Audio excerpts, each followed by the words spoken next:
Hallo, Tag zusammen, ich bin der Peter Brings, der Frontman der Gruppe Brings. Und hier hinter mir sind meine Bandkollegen, der Stefan, der Kai, der Harry und der Christian. Und hier unten ist ein ganz großer Fan von mir, nämlich Udo Müller vom Kölner Hennessy-Theater.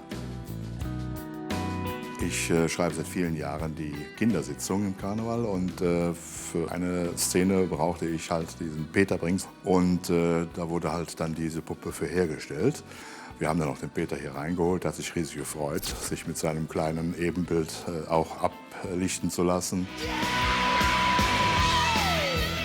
Ehre, wem Ehre gebührt. 1990 schlagen die Brings mit harter Rockmusik im Kölner Musikbusiness auf.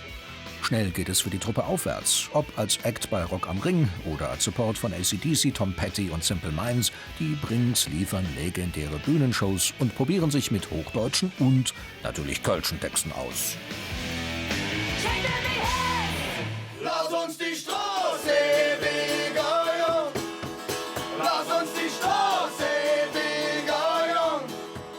Der Tier springt, er war der Clown, der blieb stehen.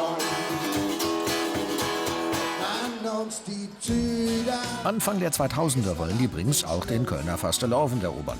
Unterstützt durch die Höhner sorgen sie als Neulinge auf der Karnevalsbühne erst einmal für, verhaltene Stimmung beim kritischen Publikum. Anbestimmt wie mir. Damals, zur Zeit der Supergeilen Zick, ging so ein Ruck durch den Kölner Karneval. Viele junge Leute waren natürlich begeistert mit diesen rockigen Rhythmen und Melodien. Und andere haben natürlich die Nase gerümpft. Braucht man das? Ist das der Fastelavn?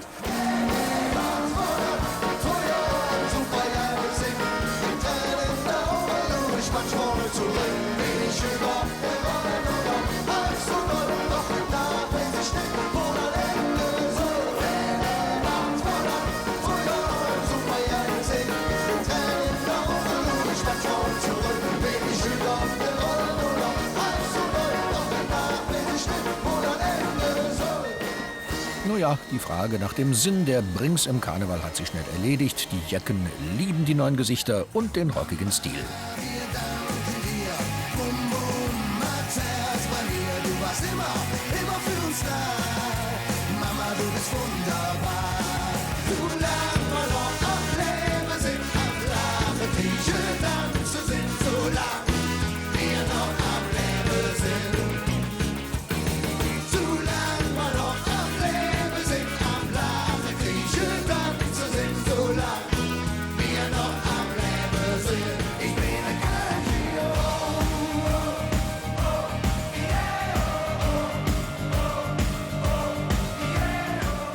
Erstmal gibt es viele super Lieder von Brings. Ich kann mich da jetzt nicht entscheiden, was mein Lieblingslied ist.